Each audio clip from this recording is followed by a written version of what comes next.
Good morning. Today in our series, Questions and Answers for a World in Crisis, we take up anxiety. These questions, and many more that we will do in the future,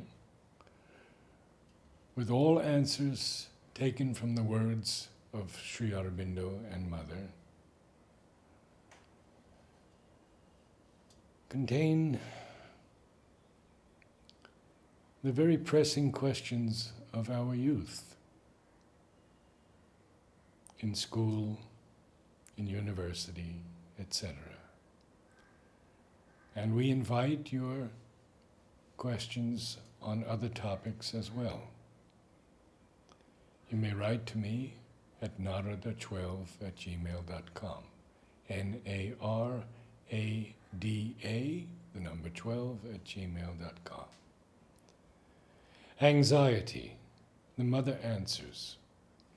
With man has begun the constant care about what is going to happen, and this care is the principal or sole cause of his torments.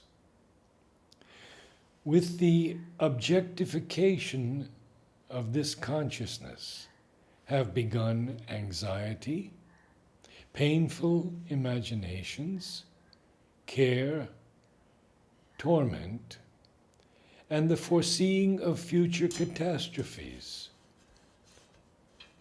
because of which the greater part of humanity, the most conscious part, and not the least conscious, live in a perpetual torment. Man is too conscious to be indifferent, and he is not enough conscious to know what will happen. It can be truthfully said, without being in the wrong, that of all creatures upon earth, he is the most miserable.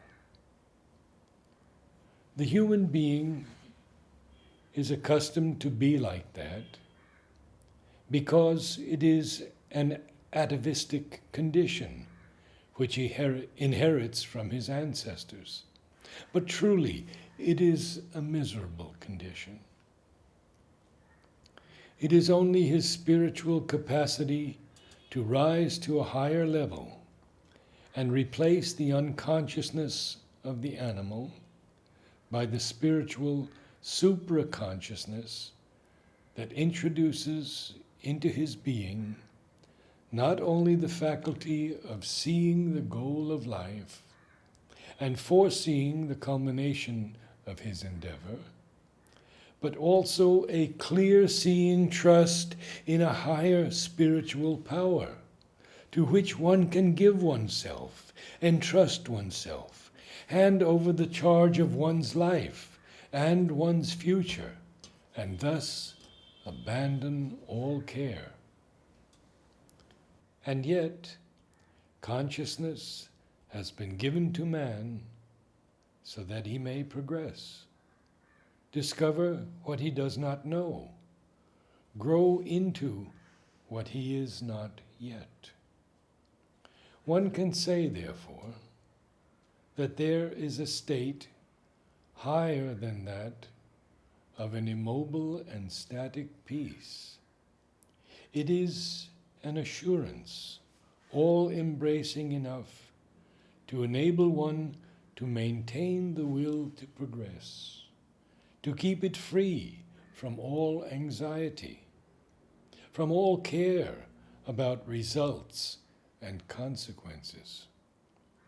That is one step forward in comparison with the methods that could be called quietist, and which are based on rejection of all activity and merging into an inner immobility and silence, which abandon life because you have felt immediately that without peace you can have no inner realization.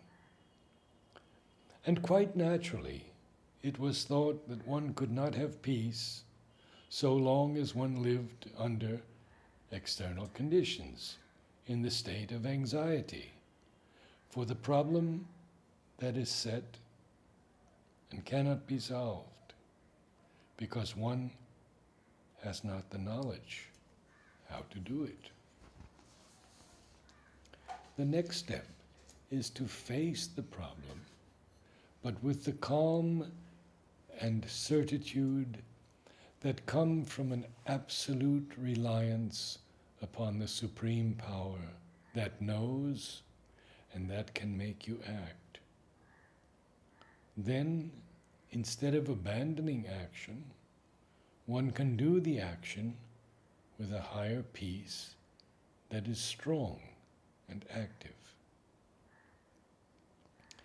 That is what can be called a new aspect of the divine intervention in life, a new form of intervention of divine forces in existence, a new aspect of spiritual realization.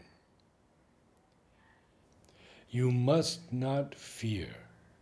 Most of your troubles come from fear. In fact, 90% of illnesses are the result of the subconscious fear of the body. In the ordinary consciousness of the body, there is a more or less hidden anxiety about the consequences of the slightest physical disturbance. It can be translated by these words of doubt about the future. And what will happen? It is this anxiety that must be checked. Indeed, this anxiety is a lack of confidence in the divine's grace. The unmistakable sign that the consecration is not complete and perfect. Let us live each day without anxiety. Why worry beforehand about something that will probably never happen?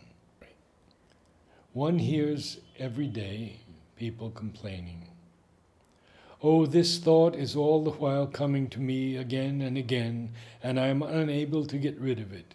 And when they are assailed by all sorts of things, from anxiety to bad will, fear, thoughts that express fear are most harassing.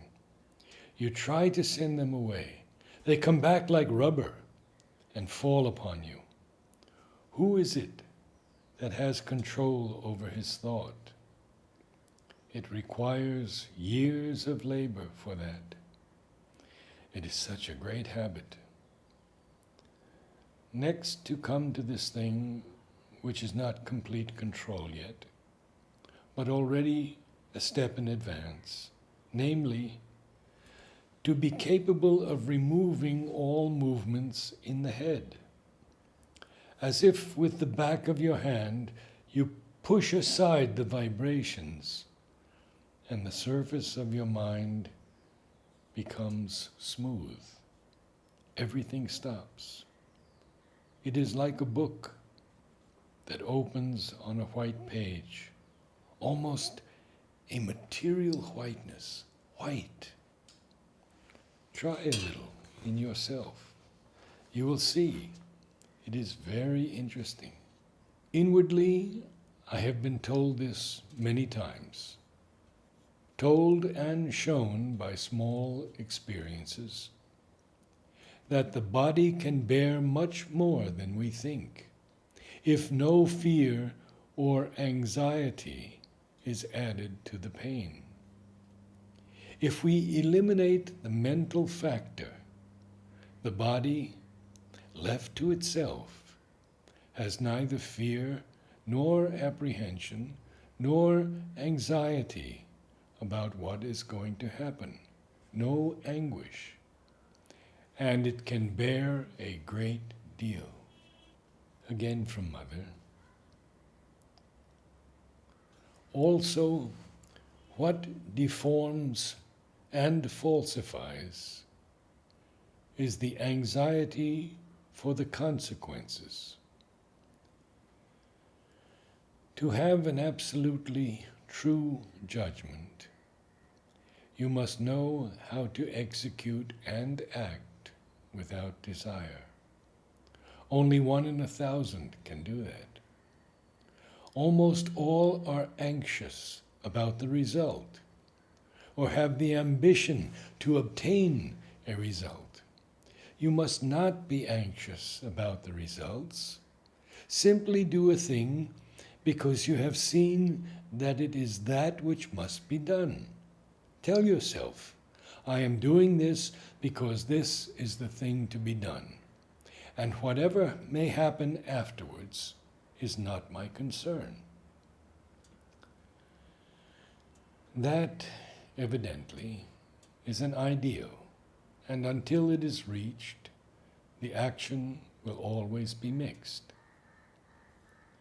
Therefore, unless you are moved by a clear vision of the truth, you must take as your rule to do always what you have to do, for it is that and nothing else that has to be done. And from Sri Aurobindo, if you entertain a desire, become impatient for the fruits of sadhana, then how will you remain peaceful and silent? A great work like the transformation of human nature, can it be done in a moment? Remain quiet. Let the force of the mother work in you. Then in time, everything will be accomplished. If you remain peaceful within, in a state of surrender, then obstacles and difficulties will not be able to disturb you.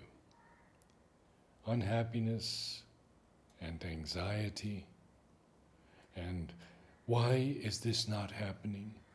When will it happen? If you allow these feelings to enter into you, then obstacles and difficulties will find strength. Why do you pay so much attention to them? Concentrate on the mother. Remain peaceful and surrendered within. The petty defects of the lower nature cannot be got rid of so easily. It is useless to be agitated over them. When the mother's force fully occupies the entire being, down to the subconscious, they will go. The length of time necessary for that does not matter. The complete transformation requires time. I have repeatedly told you about this, that difficulties do not go in a moment. Difficulties are the results of the outer nature of human beings. This nature does not change in a day or in a few days, not even in great sadhaks. But if you can entirely depend on the mother and aspire to her in silence and calm, and go on without anxiety, then the difficulties can do nothing, even if they come in your way. In time, their force will diminish, perish, and no longer exist. Difficulties matter little. They are nothing but what exists in the outer nature of human beings. Gradually, they will be driven out by the force of the mother. So there is no cause for anxiety or depression. The first thing to do is to keep throughout a perfect equanimity and not to allow thoughts of disturbed anxiety or depression to enter you.